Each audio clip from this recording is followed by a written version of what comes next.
সম্মান আপনাকে সে করবে, যার সম্মান আছে সেই একমাত্র আপনাকে সম্মান করবে। আর যার সম্মান নেই, যার সম্মানই নেই, সে আপনাকে সম্মান কী করে করবে বলুন তো? সে আপনাকে সম্মান করবে না। তাই কোথায় সম্মান পাওয়া যায় আর কোথায় সম্মান পাওয়া যায় না, নিজেকে বুঝতে হবে। আর মানুষের খিদে, যারা গরিব মানুষ, যারা খেতে পায় না, তারাও উপোস করে থাকে। আর উপোস করলেই কি সব কিছু পাওয়া যায়? তাহলে যারা উপোস করে থাকে, খেতে পায় না, খাবার পায় না, তারাও তাহলে সব কিছু পেয়ে যেত। ভগবান সব কিছু সবাইকার জন্যই সঠিক সময়ে ঠিক করে রাখে। তাই বিশ্বাস রাখতে হবে, বিশ্বাস হারানো চলবে না। পাখিগুলো দেখুন, পিঁপড়েকে খেয়ে নেয়, জ্যান্ত পিঁপড়েকে। আবার ওই পাখি যখন মারা যায় তখন ওই পাখিকে পিঁপড়েরা খেয়ে ফেলে। আর অহংকার করে কি লাভ? যখন মন খারাপ হবে তখন একবার শ্মশান থেকে ঘুরে এলে দেখবেন সব অহংকার চলে যাবে। কবরস্থান, শ্মশান। তাই মন খারাপ করে লাভ নাই, মনকে সবসময় হাসি খুশিতে রাখতে হবে। সময়ের সাথে সাথে নিজেকে সব কিছু মানিয়ে নিতে হবে। সময় আমাদের একটাই শিক্ষা দেয় যে আমাদেরকে হাসি খুশি থাকতে হবে। মন খারাপ যত করবেন তত মন খারাপ বেশিই হবে। তাই নিজেকে হাসি খুশি রাখুন, ভগবানের প্রতি বিশ্বাস রাখুন, বিশ্বাস হারাবেন না। আর যারা বেশি অহংকারী মানুষ, তাদের সাথে দূরত্ব বজায় রাখুন। কারণ মানুষ একদিন বুঝবে, নিজে নিজে বুঝবে। আপনি কাউকে বোঝাতে যাবেন না, কারণ আপনি যখন বোঝাতে যাবেন মানুষকে, তখন আপনাকে সে ভুল বুঝবে। যত বোঝাতে যাবেন সে আপনাকে তো বুঝবে না, কিন্তু আপনি বোঝাতেও যাবেন না। আপনি যখন আপনার জায়গায় সঠিক আছেন, আপনি বোঝাতে যাবেন না। নিজে আনন্দের সঙ্গে বাঁচুন, আনন্দের সঙ্গে থাকুন, খুশিতে থাকুন। সময় একদিন সঠিক সময়ে ঠিক আসবে। ঈশ্বরের প্রতি বিশ্বাস হারাবেন না। ঈশ্বর সবাইকার জন্য আছেন, দয়া করেন। ঈশ্বর জানেন মানুষগুলো কে কেমন। আমরা জানি না, আমরা মানুষ হয়ে জানি না কে কেমন। আমরা তো মানুষ চিনি না।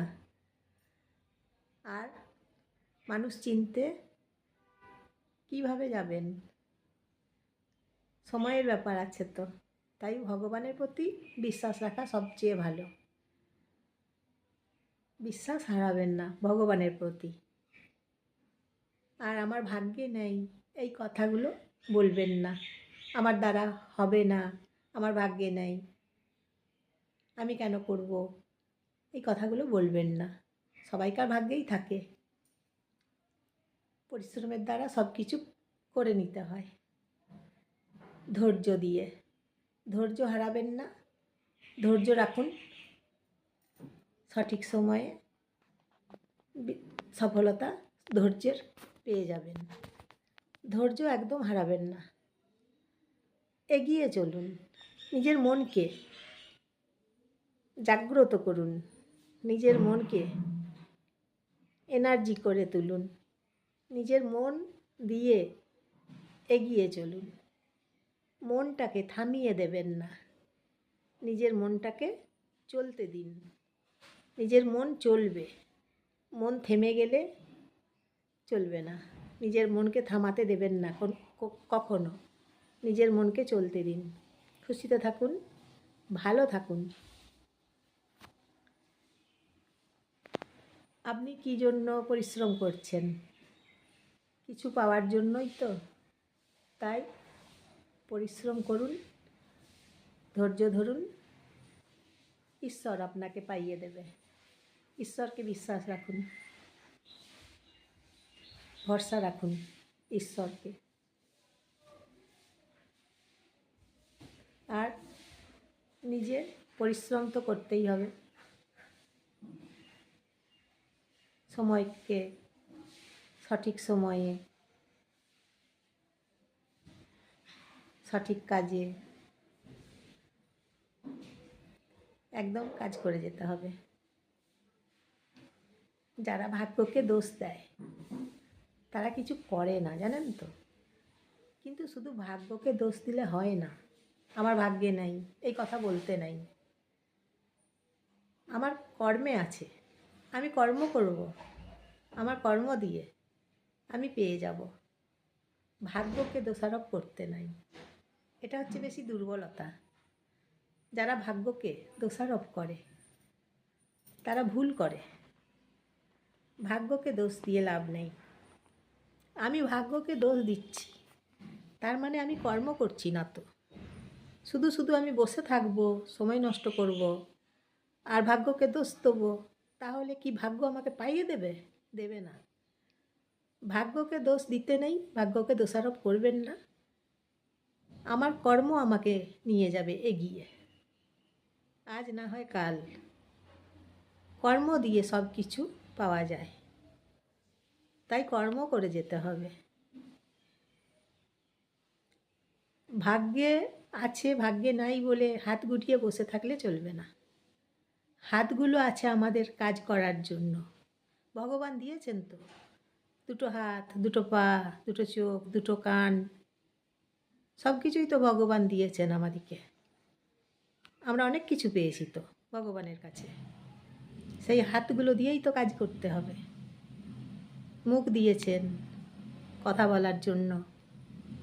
ভগবান আমাদেরকে অশেষ দিয়েছেন, অনেক দিয়েছেন। সেগুলোকে আমাদেরকে কাজে লাগাতে হবে। হাত, পা, চোখ, কান সব কিছু আমাদেরকে কাজে লাগাতে হবে। ভগবানের দেওয়া জিনিসগুলোকে অযত্ন করলে চলবে না, যত্ন করতে হবে, কাজে লাগাতে হবে। শুধু শুধু ভগবানকে যারা দোষ দেয় তারা ভুল করে, তারা ঠিক করে না। তাদের না কাজ না করার ধান্দা, তারা কাজকে ভয় পায়, তারা ভগবানকে দোষ দেয়। কাজকে ভয় পেলে চলবে না। অনেক মানুষ দেখেছি কাজকে ভয় পায়, অজুহাত দেয়, ভগবানকে দোষ দেয়, আমার ভাগ্যে নেই। কিন্তু ঠিক নয়, ওটা ভুল, ওটা ভুল কথা, বড় ভুল কথা। ভগবান অনেক কিছু দিয়েছেন সবাইকে, মানুষকে, সেইগুলো দিয়েই কাজ করতে হবে। তারা কাজকে ভয় পায়, তাই তারা ওই ধরনের কথাগুলো বলে। কাজকে ভয় পেলে চলবে না, সাহস করে কাজ শুরু করতে হবে।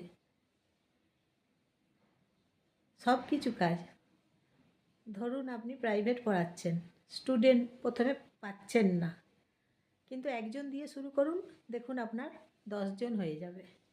শুরু করতে হবে আপনাকে, একজন দিয়েই শুরু করতে হবে।